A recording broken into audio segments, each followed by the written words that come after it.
Legal and social awareness के इस episode में आप सभी का बहुत बहुत स्वागत है। मैं करीम अहमद सिद्दीकी एडवोकेट। जैसा कि आप जानते हैं कि 26 नवंबर पूरे देश में कॉन्स्टिट्यूशन डे यानी संविधान दिवस के रूप में सेलिब्रेट किया जाता है। इस वर्ष भी पिछले वर्षों की भांति संविधान दिवस के मौके पर कई जगह पर कई तरीके के कार्यक्रम आयोजित किए गए। यहाँ एक कार्यक्रम में सुप्रीम कोर्ट के former justice Madan B Lokur ने एक महत्वपूर्ण बात कही। वहीं दूसरी तरफ संविधान दिवस के मौके पर ही एक कार्यक्रम में बोलते हुए सुप्रीम कोर्ट ऑफ इंडिया के चीफ जस्टिस एन.वी. रमन्ना साहब ने भी बहुत गंभीर बातें कही और सरकार को नसीहत दी। आज के इस एपिसोड में इन्हीं बातों के बारे में बात करने जा रहा हूं, तो जुड़े रहिए आखिरी तक। देखते हैं कि इस संबंध में जस्टिस मदन बी लोकुर ने क्या कहा और finally chief justice of India justice N V. Ramana साहब ने भारत सरकार को यानी मोदी सरकार को किस तरीके की नसीहत दे डाली।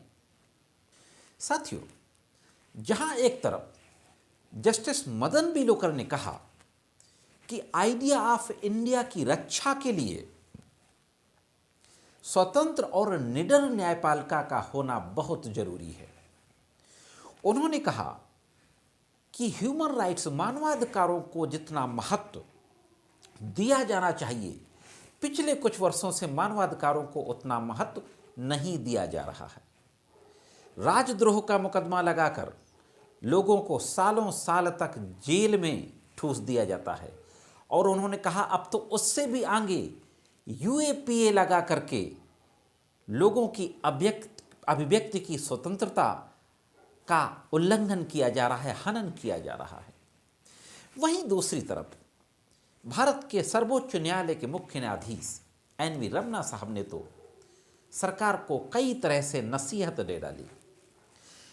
एन.वी. रमन्ना साहब ने कहा कि विधायिका अपने बनाए कानूनों के प्रभावों का आकलन नहीं करती। इससे क्या होता है कि ये मुद्दा और बढ़ जाता है और अदालतों पर अतिरिक्त बोझ पड़ता है।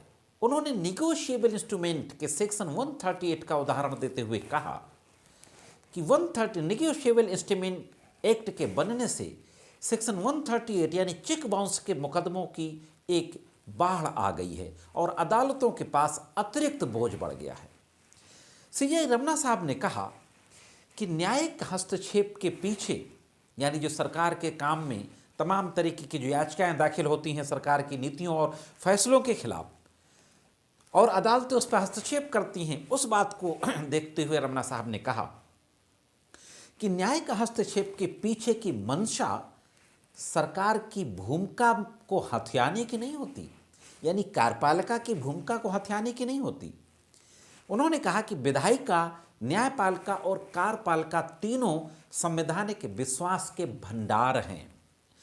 लोगों की आम धारणा यह है कि न्याय देने का काम सिर्फ न्यायपालिका का है, जबकि ये सही नहीं है।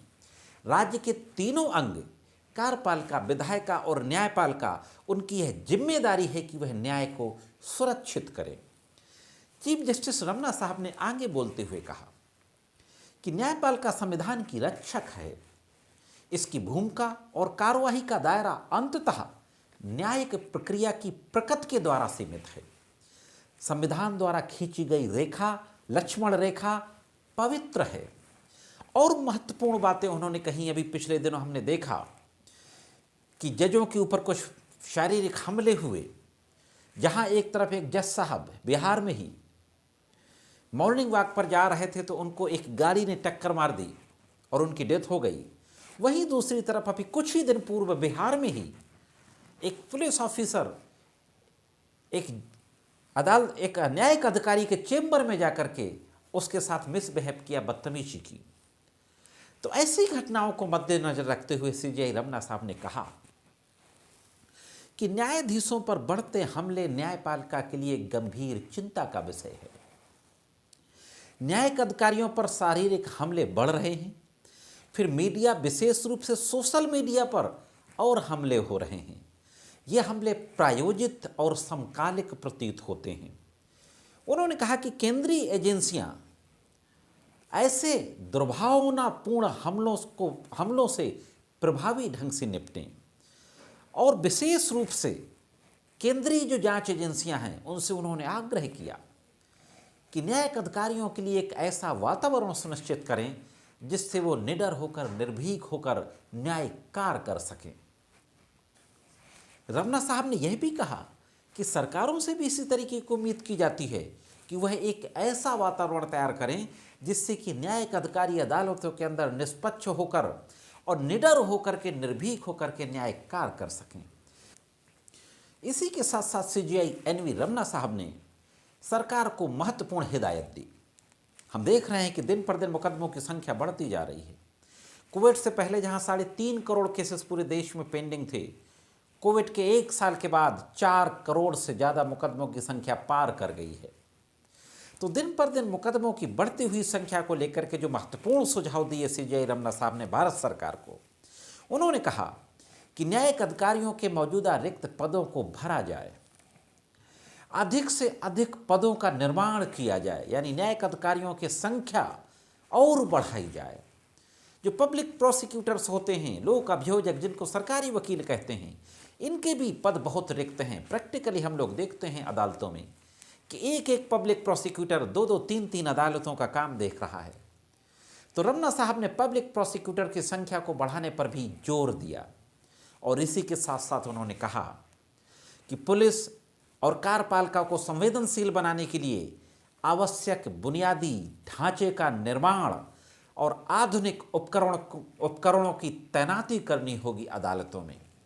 इस तरीके से महत्वपूर्ण बातें मुख्य न्यायमूर्ति रमना साहब के द्वारा कही गई और जिस प्रोग्राम में ये बातें कही जा रही थीं, उस प्रोग्राम में भारत के विधि मंत्री रिजिजू भी मौजूद थे। तो यह थी दोस्तों कुछ महत्वपूर्ण बातें। अनअकैडमी एक ऐसा ऑनलाइन एजुकेशन प्लेटफॉर्म जहां पर आपको कंप्लीट पैकेज मिलता है और भीड़ से अलग दिखकर अपने जुडिशियल ऑफिसर बनने के सपने को पूरा कर सकते हैं। अनअकैडमी एक ऐसा प्लेटफॉर्म है जहां पर आपको प्लस सब्सक्रिप्शन भी मिलता है जो स्ट्रक्चर्ड कोर्स के रूप में होता है। अनअकैडमी के प्लेटफॉर्म पर जो एक्सपर्ट एजुकेटर्स होते हैं, लॉ प्रोफेशनल्स, उनके द्वारा आपकी क्लासेस ली जाती हैं। यहाँ पर टेस्ट सीरीज भी होती हैं, लाइव टेस्ट क्विजेज वगैरह भी होते हैं, लाइव इंटरेक्शन होता है during the live class. Unacademy YouTube judiciary पर भी आपको लॉ की क्लासेस मिल जाती हैं। अनअकैडमी पर रैपिड रिवीजन की सीरीज चलाई जाती हैं। एक्सपर्ट एजुकेटर्स के द्वारा रैपिड रिवीजन सीरीज के साथ साथ जुडिशरी के एग्जाम्स से रिलेटेड आपको प्रॉपर गाइडेंस प्रोवाइड किया जाता है।